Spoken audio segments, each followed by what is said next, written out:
Hi all, welcome back to good try channel. ಎಲ್ಲರೂ ಹೇಗಿದ್ದೀರಾ? ನಾನು ತುಂಬ ಚೆನ್ನಾಗಿದ್ದೀನಿ. ಐ ಹೋಪ್ ನೀವೆಲ್ಲರೂ ಕೂಡ ಚೆನ್ನಾಗಿದ್ದೀರಾ ಅಂತ ಭಾವಿಸ್ತಾ ಇವತ್ತಿನ ಒಂದು ವಿಡಿಯೋನ ಸ್ಟಾರ್ಟ್ ಮಾಡೋಣ ಬನ್ನಿ. ಅದಕ್ಕೂ ಮುಂಚೆ ಯಾರೆಲ್ಲ ನನ್ನ ಚಾನಲ್ನ ಸಬ್ಸ್ಕ್ರೈಬ್ ಮಾಡ್ಕೊಂಡಿಲ್ಲ ಪ್ಲೀಸ್ ಸಬ್ಸ್ಕ್ರೈಬ್ ಮಾಡಿ, ಲೈಕ್ ಮಾಡಿ, ಶೇರ್ ಮಾಡಿ, ಹಾಗೆ ನಿಮ್ಮ ಫ್ಯಾಮಿಲಿ ಮತ್ತು ಫ್ರೆಂಡ್ಸ್ಗೂ ಶೇರ್ ಮಾಡಿ, ಸಪೋರ್ಟ್ ಮಾಡಿ ಅಂತ ಹೇಳ್ತಾ ಇವತ್ತಿನ ವಿಡಿಯೋದಲ್ಲಿ ಎಣ್ಣೆ ಬದನೆಕಾಯಿ ಮಾಡುವಂಥ ರೆಸಿಪಿಯನ್ನು ತೋರಿಸ್ತಾ ಇದ್ದೇನೆ. ಈಸಿಯಾಗಿ ಕಡಿಮೆ ಇಂಗ್ರೀಡಿಯೆಂಟಲ್ಲಿ ಕ್ವಿಕ್ಕಾಗಿ ಹೇಗೆ ಮಾಡೋದು ಅಂತ. ಇಲ್ಲಿ ನಾನು 1 kg ಆಗುವಷ್ಟು ಗುಂಡು ಬದನೆಕಾಯಿನ ತೊಗೊಂಡು ತೊಳೆದು ಕಟ್ ಮಾಡಿಟ್ಟಿದ್ದೇನೆ. ಮಸಾಲೆಗೆ ರೆಡಿ ಮಾಡ್ಕೊಳ್ಬೇಕು. ಕಡಾಯಿ ಬಿಸಿ ಆದಮೇಲೆ 2 ಟೇಬಲ್ ಸ್ಪೂನಷ್ಟು ಎಣ್ಣೆಯನ್ನು ಹಾಕಿ ಅದಕ್ಕೆ 1 ಗಡ್ಡೆಯಷ್ಟು ಈರುಳ್ಳಿ, 1 ಗಡ್ಡೆಯಷ್ಟು ಬೆಳ್ಳುಳ್ಳಿ ಮತ್ತು ಕರಿಬೇವು, ಚಿಕ್ಕದಾದಂಥ 1 ಟೊಮೆಟೊ, ಹಾಗೆ ಸ್ವಲ್ಪ ಪುದೀನ, ಸ್ವಲ್ಪ ಕೊತ್ತಂಬರಿ ಸೇರಿಸ್ಕೊಂಡು ಇದನ್ನು ಫ್ರೈ ಮಾಡ್ಕೊಳ್ಬೇಕು. 1 ಇಳಕ್ಲಷ್ಟು ಶುಂಠಿಯನ್ನು ಕೂಡ ಸೇರಿಸ್ಕೊಳ್ತೀನಿ. ಅದಾದ ನಂತರ 1 ಟೇಬಲ್ ಸ್ಪೂನ್ ಆಗುವಷ್ಟು ಕಡಲೆಪಪ್ಪು, ಚಿಕ್ಕ ಟೀ ಸ್ಪೂನಷ್ಟು ಗಸಗಸೆ, ಇಷ್ಟನ್ನು ಸೇರಿಸಿ 5 to 10 ಮಿನಿಟ್ಸ್ ಇದನ್ನು ನಾವು ಫ್ರೈ ಮಾಡಿಕೊಳ್ಬೇಕು. ಇದು ಚೆನ್ನಾಗಿ ಫ್ರೈ ಆಗಿದೆ ಆದರೆ ಮಸಾಲೆ ತುಂಬಾ ಟೇಸ್ಟಿಯಾಗಿ ಬರುತ್ತೆ, ತುಂಬಾ ಚೆನ್ನಾಗಿರುತ್ತೆ. ತುಂಬ ಈಸಿಯಾಗಿ ಕಡಿಮೆ ಟೈಮಲ್ಲಿ ಕಡಿಮೆ ಖರ್ಚಲ್ಲಿ ಮಾಡ್ತಕ್ಕಂಥದ್ದು. ಇಲ್ಲಿ ಸ್ವಲ್ಪ ಚಕ್ಕೆ, ಸ್ವಲ್ಪ ಲವಂಗ, ಸೋಂಪು, ಸ್ವಲ್ಪ ಕಸ್ತೂರಿ ಮೇಥಿ, ಇದು 2 ಬೆರಳಲ್ಲಿ ಹಿಡ್ಕೊಂಡ್ರೆ ಎಷ್ಟು ಬರುತ್ತೆ ಅಷ್ಟನ್ನು ನಾನು ತೊಗೊಂಡಿದ್ದೇನೆ. ಕ್ವಾಂಟಿಟಿಗೆ ತಕ್ಕಂತೆ ನೀವು ರೈಸ್ ಮಾಡ್ಕೊಳ್ಬೋದು. ಇಲ್ಲಿ ನಾನು ಒಂದು 3 ಟೇಬಲ್ ಸ್ಪೂನ್ ಆಗುವಷ್ಟು ಒಣ ಕೊಬ್ಬರಿಯನ್ನು ತೊಗೊಂಡಿದ್ದೇನೆ. ನೀವು ಹಸಿ ಕೊಬ್ಬರಿಯನ್ನು ಬಳಸೋದಾದರೆ ಹಸಿ ಕೊಬ್ಬರಿಯನ್ನು ಕೂಡ ನಾವಿಲ್ಲಿ ಬಳಸ್ಕೊಳ್ಬೋದು.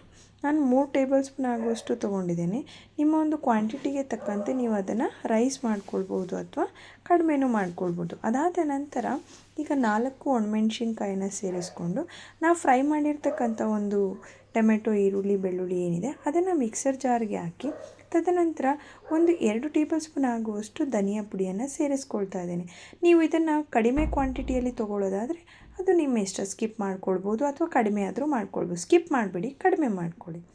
ಸೊ ಈಗ ನುಣ್ಣಗೆ ರುಬ್ಕೊಂಡಾದಮೇಲೆ ಮಸಾಲ ರೆಡಿ ಆಯಿತು. ಒಂದು ಬಾಣಲಿಗೆ 8 ರಿಂದ 10 ಟೇಬಲ್ ಸ್ಪೂನ್ ಆಗುವಷ್ಟು ಎಣ್ಣೆಯನ್ನು ತೊಗೊಂಡು ಸಾಸಿವೆ, ಬೆಳ್ಳುಳ್ಳಿ, 1 ಗಡ್ಡೆ ಈರುಳ್ಳಿ, 1 ಚಿಕ್ಕದಾದಂಥ ಟೊಮೆಟೊನ ಹಚ್ಕೊಂಡು ಒಗ್ಗರಣೆಗೆ ಸೇರಿಸಿ ಸ್ವಲ್ಪ ಕರಿಬೇವನ್ನು ಹಾಕಿ ಸ್ವಲ್ಪ ಒಂದು 5 to 10 ಮಿನಿಟ್ಸ್ 2 ಮಿನಿಟ್ಸ್ ಇದನ್ನು ಫ್ರೈ ಮಾಡ್ಕೊಳ್ಳಿ. ಇದು ಫ್ರೈ ಆದ ನಂತರ ನಾವು ತೊಳೆದಿಟ್ಕೊಂಡಿದ್ದೀವಲ್ಲ ಬದನೆಕಾಯಿ, ಅದನ್ನು ಈ ಎಣ್ಣೆಗೆ ಸೇರಿಸ್ಕೊಳ್ಬೇಕು.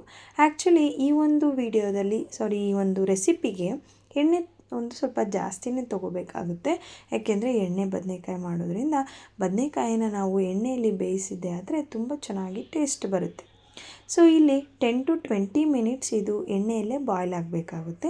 ಇದಕ್ಕೆ 1 ಚಿಟಿಕೆಯಷ್ಟು ಅರಿಶಿಣ, ರುಚಿಗೆ ತಕ್ಕಷ್ಟು ಸ್ವಲ್ಪ ಉಪ್ಪು. ಈ ಉಪ್ಪನ್ನು ನೀವು ಲಾಸ್ಟಲ್ಲಿ ಕುಕ್ ಆಗಿದ ಲಾಸ್ಟಲ್ಲಿ ನೀವು ಉಪ್ಪನ್ನು ಕೂಡ ಸೇರಿಸ್ಕೋಬೋದು, ನೋ ಪ್ರಾಬ್ಲಮ್. ನಾನು ಮರೆತು ಸ್ಟಾರ್ಟಿಂಗಲ್ಲೇ ಸೇರಿಸಿದ್ದೇನೆ, ಅದರಿಂದ ಏನು ಪ್ರಾಬ್ಲಮ್ ಆಗಲಿಲ್ಲ, ತುಂಬ ಚೆನ್ನಾಗಿ ಬಂತು. ಸೊ ಈಗ ಇದನ್ನು ಒಂದು 10 ರಿಂದ 20 ನಿಮಿಷ ಬೇಯಿಸ್ಕೊಂಡಾದಮೇಲೆ ಇದು ಎಣ್ಣೆ ಬಿಡುವ ಒಂದು ಸ್ಟೇಜ್ಗೆ ಬರುತ್ತೆ. ಸೊ ಆಗ ಎಣ್ಣೆ ಎಲ್ಲ ಬಿಡ್ತಾ ಇದೆ ಅಂತ ನಮಗೆ ಗೊತ್ತಾದಾಗ ನಾವೇನು ಮಾಡಬೇಕು, ರುಬ್ಬಿಟ್ಕೊಂಡಿದ್ದೀವಲ್ಲ ಮಸಾಲೆ, ಆ ಮಸಾಲೆಯನ್ನು ನಾವು ಇದಕ್ಕೆ ಸೇರಿಸ್ಕೊಳ್ಬೇಕಾದ್ರೆ ನೀವು ತುಂಬ ತಿಳಿಯಾಗಿಯೂ ಮಾಡ್ಕೊಳ್ಬೇಡಿ, ತುಂಬ ಗಟ್ಟಿಯಾಗೂ ಮಾಡ್ಕೊಳ್ಬೇಡಿ. ಮುದ್ದೆಗೆ ಮತ್ತು ಚಪಾತಿಗೆ ಗಟ್ಟಿಯಾಗಿ ಇರಲಿ. ಇನ್ ಕೇಸ್ ನೀವು ರೈಸ್ಗೆ ಮಾಡ್ಕೊಳ್ತಾ ಇರೋದಾದರೆ ಸ್ವಲ್ಪ ಗ್ರೇವಿ ಟೈಪಲ್ಲಿ ಮಾಡ್ಕೊಳ್ಳಿ. ನಾನಿಲ್ಲಿ ಬಿಸಿ ಮುದ್ದೆಗೆ ಮಾಡಿರೋದ್ರಿಂದ ತುಂಬ ತಿಳಿಯಾಗಿ ಮಾಡಿದೆ, ಸ್ವಲ್ಪ ಗ್ರೇವಿ ಥರನೇ ಮಾಡಿಕೊಂಡೆ. ತುಂಬಾ ಚೆನ್ನಾಗಿ ಬಂತು.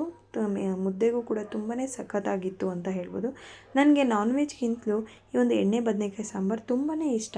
ನಾನು ಇಷ್ಟಪಟ್ಟು ಮಾಡ್ತೇನೆ. ದೆನ್ ನಮ್ಮ ಮನೆಯಲ್ಲೂ ಕೂಡ ತುಂಬಾ ಇಷ್ಟಪಟ್ಟು ತಿಂದರು. ತುಂಬಾ ಚೆನ್ನಾಗಿ ಬಂದಿತ್ತು. ತುಂಬ ಈಸಿಯಾಗಿ, ಕ್ವಿಕ್ಕಾಗಿ, ಕಡಿಮೆ ಇಂಗ್ರೀಡಿಯೆಂಟಲ್ಲಿ ಆಗುವಂಥ ಒಂದು ಸಾಂಬಾರು ಅಂತಲೇ ಹೇಳ್ಬೋದು. ನೀವು ಕೂಡ ಟ್ರೈ ಮಾಡಿ ಟೇಸ್ಟ್ ಮಾಡಿ, ಹಾಗೆ ಹೇಗೆ ಬಂತು ಅಂತ ಕಮೆಂಟಲ್ಲಿ ತಿಳಿಸೋದು ಮರಿಬೇಡಿ.